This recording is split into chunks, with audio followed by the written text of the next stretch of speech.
So if I create a comment, this is how you do it.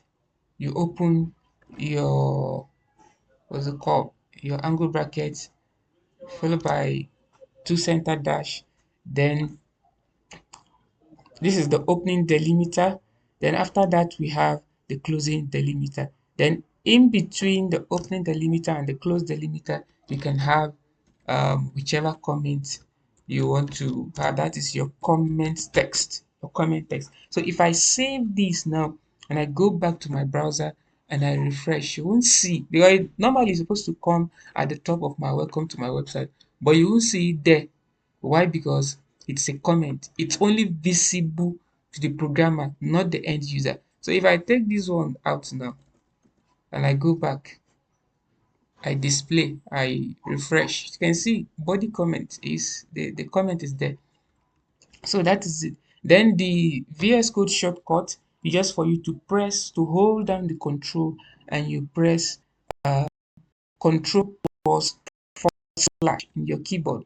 Control plus forward control. You hold down control plus your first. So that is it about comment. Then we can have, this one is just for a single line of comment. We can have multiple lines of comment. Just for example, now this text here, maybe I want to make this text here from here to here. I actually want to change it to a comment. In the sense that I don't want this text here to display. So what I'll simply do is just for me to open, instead of me closing it here, I can just take this one, can just take it down to this place where where I want I'll just take it down to this place here to this place here where I don't want to appear on the browser. So if I come here and I refresh now, you see that everything there has disappeared. So that is that um, about comment. So the next one we'll be looking at on how you can actually use comment for documentation. Documentation is just like you giving a step-by-step explanation of how your code is. For example, now as I'm coding, I want to like every section I'm doing, every section that I'm on, I want to pass a message for readability. I want to pass a message to whosoever will access this my code. That, okay, this is what actually stands. Like for example, is my body here. Body starts here. Let's say body starts here. Body starts here. Then indirectly, I have given a title to this section. So if I get to this side now, I can also say list starts here. Are you getting it? So if I come down here, or I can just say unordered list, because this is my ordered list, sorry. I can just say ordered list. Then I'll come down to this side where I have my unordered list. I'll just say unordered list starts here.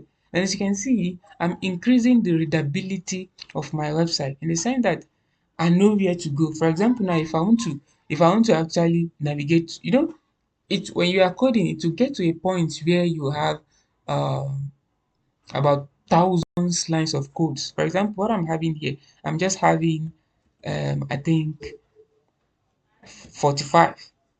That's the last line of 45. So now in a situation where I'm having like maybe 5,000 lines of code. So with the help of this document um, documentational comment, I can navigate to where I am. So if I'm scrolling like this, I'll just be looking at the comment, because the comments they actually serve as a header for me. So instead of me watching the code, I can just pay attention to the comment. Whenever I get to on other list, if that's what I want, I'll know that okay, this is other list, and this is on other list. So that is one of the great function of list. So if I come here now, you won't see any of those lists because it's only visible in the code, and you are only passing information to code. Then I want to look at is the self-closing tags. You know, there are some tags that are self-closing, while there are some that are not self-closing. In the sense that, for example, since I'm having a BR tag, the self-closing tags are just tags that they don't actually require closing them. For example, you know, if I want to bold, if I have bold here and I did not close it here, and I now type bold text, and I now type bold text. If I go to my my browser, and I preview, you see that everything that comes after this bold text become bold. Are you getting it? I will need to close it here before it will not affect these ones. Are you getting it now? Because as I've closed it, it's no longer affecting this down one. Now, there are some tags that they don't actually need for you to close them. Let's say, for example, now this BR, I only open a single tag, which is the close tag. So because if you check, there is nowhere I closed it because it only take effect from here down to here.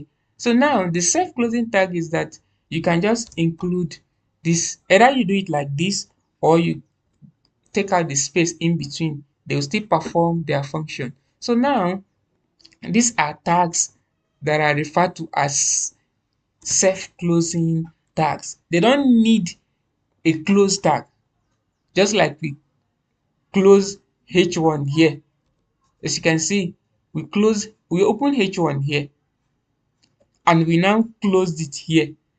But this break, once you open the break tag here, it doesn't really require you to close it. So this is where the self-closing tags actually come in. So that is it for that. Then the next one, like other self-closing tags, we have P2. P is a self-closing tag. Even meta, all this meta, they are self-closing tag because as you open meta here, did you see anywhere where we actually close them? No. Then even this link rel, they are also self-closing tag. All these ones, they are self-closing tag because they don't actually require um, an extra close tag at the end of where you want them to take effect. So now the next one we'll be looking at, let us quickly look at some other um, important tags basically for text formatting. Because if you observe what we are having here, we are having a plain text here. No formatting, is only bold. Then we give it paragraph and break. There is no um, formatting here. So now let's see how we can make use of other formatting text. So we have looked at bold. So the next one now, let's see how we can italize our text. So if we want to italize our text, the simple code for it is I. The simple code for it is I. So if I want to close I will need to close I. I is not actually a self-closing tag. So once you open I, there is need for you to close it. So if I go back to my web browser and I refresh, now you can see that this side we are having the text in italic form. Are you getting it now? We are having the text in italic form. So now the next one that we're going to look at is the emphasis. For example, if I want to lay emphasis on a particular text, like for here, you know, I'm having this as a paragraph. So now I want to lay more emphasis here. The simple code is just en. So when I come here and I refresh, so you can see that here is having uh, more emphasis compared to this other side. Then now the next thing that we can look at, that we will look at is, so you need to close the en because it's not a self-closing tab. You need to close the en. Then the next one is